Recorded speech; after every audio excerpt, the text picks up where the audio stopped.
Hey, family. In today's video, I want to talk about the business mileage tax deduction for sole proprietors. Now, keep in mind, a sole proprietor is going to also include those of you who own a single member LLC. Because remember, that is going to be a state designation, but at the federal level, the IRS still recognizes you as a sole proprietor. Okay? So you can see on the screen that we have a Schedule C, which is where your business income and expenses will be reported. So I want to bring your attention here to line 9. Okay, car and truck expenses, and it has C instructions. There are two different ways that the IRS is going to allow us to report your car and truck expenses. Now, we can use the actual expenses of you operating your car or truck, or we can use the standard mileage rate. Okay. Even if you're using your car for something like Uber, Lyft, DoorDash, that's something that we would call using your vehicle for hire. All right. You're still able to deduct your mileage. If you have a business where you have fleet operations, so you use five or more vehicles at the same time in your business, then you have to use the actual expense. And I'll give a breakdown of what that looks like in a little bit. But if you didn't have a fleet, so you had less than five vehicles used in your business, you can use the standard mileage rate. Okay. Now, going back to actual, you can't use actual expenses for a vehicle that's leased if you previously used the standard mileage rate for the vehicle. So let's look at the standard mileage rate first. So with that, we're going to take the amount of miles that you drove throughout the year for your business. And for tax year 2024, you were able to get 67 cents per mile. And I'll show you where that goes on the second page of Schedule C. So if we drop here to part 4, we have information on your vehicle. Complete this part only if you are claiming car or truck expenses on line 9 and are not required to file Form 4562 for this business. Now, Form 4562 is where we calculate depreciation. Okay. And if you were using the standard mileage, you do not have to calculate depreciation. But what we do need to know is when you placed your vehicle in service for business purposes. So let's say that you put the vehicle in service for business purposes in 2024 and it was March 20th, we would put 03 2024. Okay. Or if you want to put the full tax year, you could put 2024 here. Then you need to know how many miles you drove for business purposes, how many were for commuting, because remember, we're thinking this is going to be a personal vehicle with business use, and then other types of miles.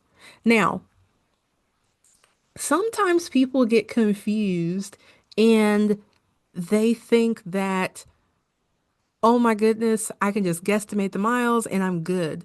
But if this were to go to audit, the IRS does want for you to have a written log of this business mileage that you're claiming. So, something that you need to also keep track of throughout the year so you can report it on the Schedule C. Was your vehicle available for personal use during off-duty hours? Yes or no? There's not a right answer here. You just want to answer truthfully. Next question, do you or your spouse have another vehicle available for personal use? Again, no right or wrong answer here, but you want to answer truthfully.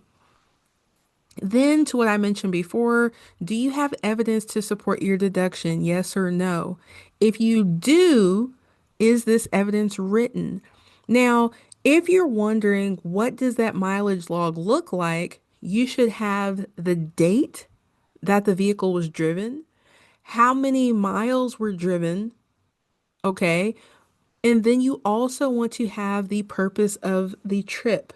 All right. So I'll say for myself, let's say I'm filing a Schedule C. This year, I went to visit a client in Evansville, Indiana. I live in Louisville, Kentucky. So for me, I would want the date. Let's just say it's March 20th. So I have 3/20/2024. Then Evansville round trip, let's say it's 180 miles. It's a little bit more than that, but let's just say 180. So I'd have the 180 miles.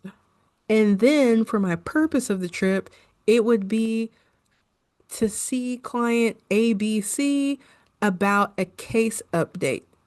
Okay. So you want to have that purpose so that you can be able to show, hey, this was actually connected to me bringing money into my business, whether that was to work on my advertising, to touch base with an actual client, maybe a collaboration.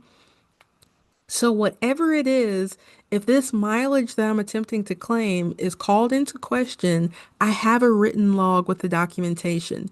Now, I will say there are all types of different apps out there now that, listen, just pay the $60, okay? Because if you purchase a mileage tracking app for your business, that is also going to be a tax deduction. And it makes things easier because when your vehicle comes to a stop, you'll get a notification that asks you whether or not it was a business trip. You swipe whether it was business or personal, put in the purpose, and go about your business. It's a lot easier to keep track of it that way versus you attempting to write something down in a notebook every single time you're taking a trip. Okay? So for the standard mileage rate, again, if you own the vehicle and you use the standard mileage rate for the first year you place the vehicle in service, you can use standard mileage this year. If you lease the vehicle and you're using the standard mileage rate for the entire lease period, then you can use the standard. Okay? If you put a vehicle into service and you start out using actual, then that is when we get in trouble because you can't swap back and forth. All right? So let's say, for example, that you drove 1,000 business miles for this tax year. And as I mentioned earlier, for 2024, you have the standard mileage rate was 67 cents. Let's just assume you don't have any parking fees and tolls because you are actually able to add that in addition to the standard mileage rate. So we would go back to line 9 right here, and we would take that 67 cents times the 1,000, which would end up being $670, and that would be your car and truck expense. Now, again, if you had parking fees and tolls that were also related to the business, you would add that up to get your car and truck expense deduction. But if we're going to use the actual, you would still need to keep track of your mileage, but we're going to also use a different form. So if we're going to use the actual expenses, you would want to keep track of your gasoline throughout the year, your oil, repairs, insurance, the license plate, everything that you are spending money on for your car. Okay? Keep that tire receipt, the maintenance, but then we're still going to use the miles to determine how much of those expenses we can actually allocate to the business versus personal. So let's say that with your vehicle, you had 1,000 business miles, but then you had 9,000 other. So in total, you drove your car 10,000 miles for the year, 1,000 for business. That means that we're going to only be able to allocate 10% of the expenses that you paid toward the vehicle. So what does that look like? We would go back up and we'd have our 10% of the gas, oil, repair, insurance, license plates, tires, all the things, and that would go here on 9. But then, if we're using the actual, we're going to actually be depreciating the vehicle as well. Now, most personal vehicles have a life of 5 years. So, what that would look like, you would go to form 4562 and you would run the cost of your vehicle. You're looking at the percentage of it used for business, and you would depreciate the vehicle over its lifetime. And like I said, most vehicles, if we're looking at personal vehicles, are going to have a 5 year life. Okay. And now that I'm saying that, I'm second guessing myself because I don't work with a lot of fleets. So you might want to check that one. Make sure you look up the depreciable life of your vehicle before following this, which, by the way, this is for educational purposes only. This is a free video on YouTube, right? So charge my head, not my heart, if I claim the life wrong. All right. So, in addition to the actual expenses on line 9, and then we have the depreciation expense here on line 13, we're also, if you are leasing the vehicle or renting it, going to show that on 20A. Okay, because 20A is the rent or lease. First thing here we see is vehicles. All right. And again, you have to take into account how much the vehicle is being used for business versus personal, which we can find that percentage and allocate it based on the amount of miles that were driven. Okay. So if you are a sole proprietor, single member LLC, and you are using your vehicle for business purposes, you can claim the car and truck expense deduction. Okay. But you have to take into account if you are going to be using the actual expenses versus using the standard mileage expense. Okay. So if you have any other questions about this, be sure to drop down in the comments and let me know. But I also want to take this time to let you know that if you're new here, my name is Timalyn Bowens and I am America's favorite EA. And I'm on a mission to fill the tax literacy gap one taxpayer at a time. That's why I do videos like this. I have the Tax Relief with Timalyn Bowens podcast, and these are all free resources. But if you would like to dig in a little bit deeper to get help with your business, to make sure you're claiming deductions the right way, to make sure that you are accounting for your income correctly, I want to invite you to join me in the course Business Taxes 101.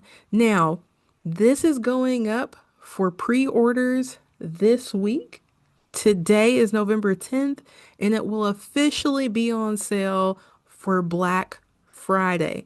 Listen, this is something that you don't want to miss out on. I'm going to drop the link to the pre-orders down in the description. And in addition to that, if you know that you're a person who needs one-on-one time to see how this will apply for your business and the goals that you have for yourself, I'm going to also drop in the link for you to book a one-on-one 90-minute Zoom call with me to make sure that you have your affairs in order. Okay? Because back taxes shouldn't ruin your life. And that's why we want to make sure that you know what's going on up front so you can avoid having back tax issues. All right. Thank you so much for checking out this video. I hope you enjoy the next one and that I see you in the course soon. Bye bye.